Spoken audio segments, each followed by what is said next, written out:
Hello friends, आज हम आपके लिए लाए हैं यूपी पुलिस कांस्टेबल के लिए प्रीवियस ईयर का पेपर, हिंदी का पेपर, जो आप एग्ज़ाम से पहले एक बार ज़रूर देख के जाएँ।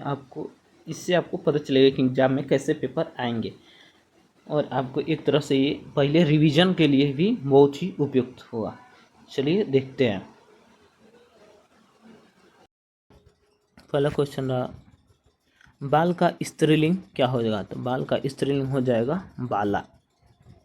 दूसरा, पर्णकुटी शब्द में समास। पर्णकुटी शब्द में समास पूछा है, तो पर्णकुटी का समास विग्रह हो जाएगा पर्ण से बनी कुट्टी। पर्ण अर्थात पत्ती, पत्तियों से बनी कुट्टी है, कुट्टी, तो ये हो जाएगा तत्पुरुष। करण तत्पुरुष, करण में होता है से के द्वारा, तो पत्तियों के द्वारा, तो इसमें हो जाएगा तत्पुरुष समास, कर्ण तत्पुरुष समास। Option number D. करुणालय के रचयिता कौन है? इसमें पूछा करुणालय के रचयिता कौन है, तो हो जाएगा जयशंकर प्रसाद, करुणालय के रचयिता। Option number B, Karunalay. यह हिंदी का प्रथम गीतिनाट्य माना जाता है।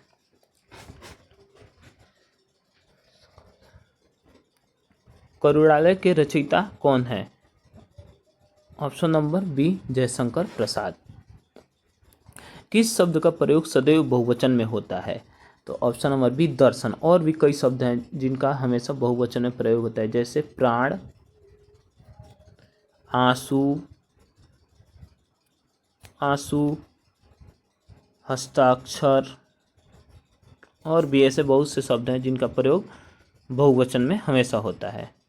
और देखते हैं आगे, बढ़ते हैं आगे, देखते हैं। और पूछा है जीव का परिवाची, पूछा है, तो जीव का परिवाची ऑप्शन नंबर बी, रसना हो जाएगा।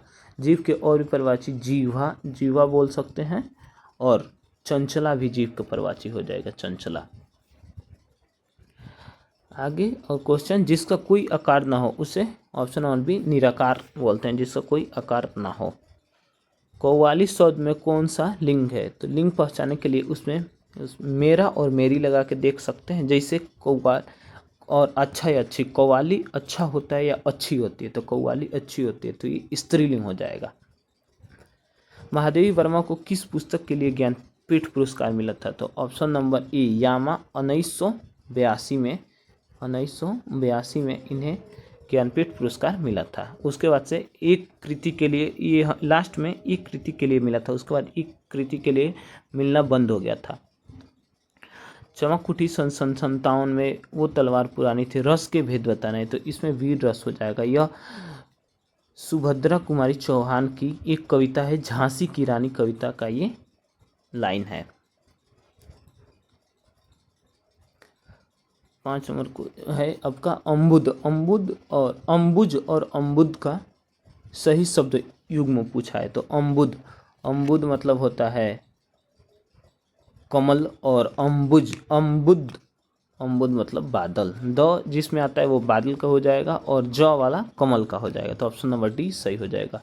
वह खाना खा रहा था, मैं खाना खा रहा था कौन सा काल है? खा रहा था आपका हो जाएगा अपूर्ण भूत, ऑप्शन नंबर बी। गंगा तट पर कुछ लोग भजन कर रहे थे, रेखांकित शब्द में समास पूछा है, तो गंगा के तट पर हो जाएगा, तो के हो जाता है, के आता है कर्ता ने कर्म को करण से के द्वारा, से और के, तो ये इसमें आ जाए तत्पुरुष समास। जाति शब्द का बहुवचन हो जाएगा ऑप्शन नंबर सी, जातिया। शाश्वत शब्द का विलोम शब्द पूछा है, शाश्वत का हो जाएगा नश्वर। शाश्वत नश्वर का अर्थ होता है विनाश, जिसका विनाश निश्चित है। शाश्वत जो हमेशा रहता हो, और नश्वर मतलब जिसका विनाश निश्चित हो। इंदिरा और इंद्रा शब्द युग्म का सही विकल्प पूछा है, इंदिरा और इंदिरा का, तो ऑप्शन नंबर ए, इंदिरा यानी लक्ष्मी, और इंदिरा यानी इंद्राणी हो जाएगा, ऑप्शन नंबर ए, इंदिरा, और इंदिरा का लक्ष्मी और इंदिरा का इंद्राणी हो जाएगा। बोलते समय मुख के कितने उच्चारण स्थानों का प्रयोग किया जाता है? तो ऑप्शन नंबर बी, 5। कौन सा? कंठ, तालु, दंत, मूर्धा और ओष्ठ, 5 होते हैं। इसका एक ट्रिक है, KTM 2 DO, तो के से कंठ, टी से तालु, यम से मूर्धा, डी से डी और ओ का डी से दंत और ओ से ओष्ठ। ये आपके 5 हो जाएगी उच्चारण के स्थान। वाक्य के शुद्ध रूप का चयन कीजिए, तो ऑप्शन नंबर सी हो जाएगा, उनका एक पुत्र है। काव्य की शोभा बढ़ाने वाले धर्मों को अलंकार कहते हैं। इस उक्ति में प्रयुक्त धर्म शब्द का क्या अर्थ है? धर्म का हो जाएगा गुण, ऑप्शन नंबर बी। मतैक्य में कौन सी संधि है? मतैक्य में संधि पूछा है, तो ऑप्शन नंबर ए हो जाएगा वृद्ध संधि। वृद्ध में के लिए मतैक्य में अ प्लस ए का मेल है, इससे बन जाता है ए, ये हो जाएगा वृद्धि संधि, ऑप्शन नंबर ए। अल्प विराम पूछा है, तो अल्प विराम ऑप्शन नंबर बी हो जाएगा अल्प विराम। निम्नलिखित में से कौन सा शब्द अव्यय नहीं है? तो अव्यय में आ जाएगा किसे, ये अव्यय नहीं है। कल, इधर और आज, ये सब अव्यय है। निम्नलिखित में से सही तत्सम शब्द का चयन कीजिए। तत्सम शब्द पूछा है, तो तत्सम शब्द खप्पर हो जाएगा। इसका तद्भव हो जाएगा खपड़ा। खपड़ा का तत्सम खप्पर होता है। निम्नलिखित में से किस वाक्य में अकर्मक क्रिया का प्रयोग है? अकर्मक पूछा है, जिसमें क्या से क्वेश्चन करने पर उसका अर्थ उसका आंसर उत्तर ना मिले, उसे अकर्मक कहते हैं। जैसे मजदूर चाय पी रहे हैं, तो इसमें मजदूर क्या पी रहा है? तो इसमें चाय, ये हो जाएगा आपका सकर्मक। इसमें रमेश पुस्तक पढ़ रहा है, रमेश क्या पढ़ रहा है? तो इसमें हो जाएगा पुस्तक, तो ये भी हो जाएगा अकर्मक, सकर्मक। और इसमें अम्मा क्या बना रही है? अम्मा खाना बना रही है, तो ये भी हो जाएगा सकर्मक।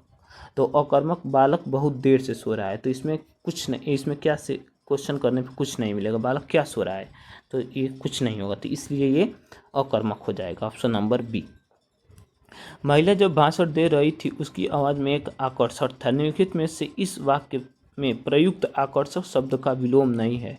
तो इसमें पूछा है विलोम नहीं है, तो आकर्षक का विलोम विकर्षण हो जाएगा, लेकिन इसका विलोम जो नहीं है, ये अनाकर्षण भी विलोम हो जाएगा, अपकर्षण भी विलोम, लेकिन विकर्षण इसका विलोम नहीं होगा, तो ऑप्शन नंबर बी सही है। कविश्वर का संधि विच्छेद क्या है? तो ऑप्शन नंबर ए कवि प्लस ईश्वर। इसमें दीर्घ स्वर संधि हो जाएगी, दीर्घ स्वर संधि, ऑप्शन नंबर ए। किस वाक्य में क्रिया वर्तमान काल में है? ऑप्शन नंबर बी, मैं तुम्हारा पत्र पढ़ रहा हूँ, इसमें क्रिया वर्तमान काल में है। जूते चाटना का सही अर्थ क्या है? जूते चाटने का सही अर्थ खुशामद करना, ऑप्शन नंबर डी।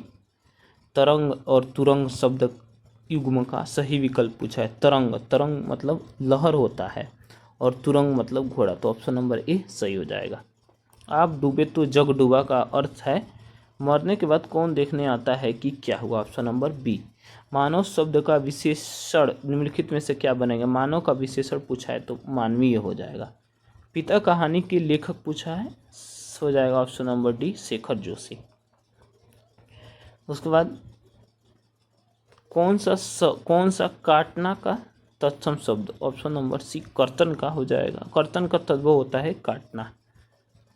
गद्यांश दिया है, पढ़ते हैं और देखते हैं इसका आंसर क्या होगा। लंदन शहर टेम्स नदी के किनारे पर बसा हुआ है, जिसका पाट चौड़ा है और पानी गहरा। समुद्र तट के निकट होने और टेम्स नदी में काफ़ी पानी रहने के कारण लंदन एक विशाल बंदरगाह भी है। वहाँ रोज सैकड़ों जहाज आते जाते हैं, और दूर से देखने पर टेम्स नदी के ऊपर मस्तूलों का जंगल मालूम होता है। यहाँ से पृथ्वी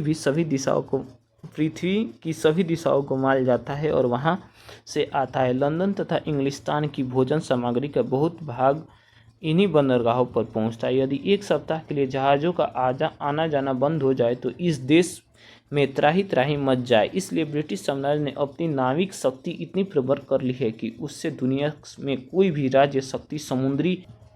गद्यांश का क्वेश्चन देखते हैं। ब्रिटिश साम्राज्य ने अपनी नाविक शक्ति क्यों इतनी प्रबल कर ली है? ऑप्शन नंबर डी, ताकि कोई शत्रु इसे हरा ना सके। मस्तूलों का जंगल कहने से लेखक का क्या अभिप्राय है? असंख्यक मस्तूल, ऑप्शन नंबर बी। त्राही मच जाने का क्या अर्थ है? हाहाकार मच जाना। ऑप्शन नंबर सी। टक्कर लेने का अर्थ है मुकाबला करना। लंदन बंदरगाह का कहाँ पर स्थित है? ऑप्शन नंबर सी नदी। ऐसे ही और प्रीवियस ईयर क्वेश्चन देखने के लिए कमेंट करें और बताएं कि वीडियो कैसा लगा। थैंक यू, जय हिंद और सब्सक्राइब करें।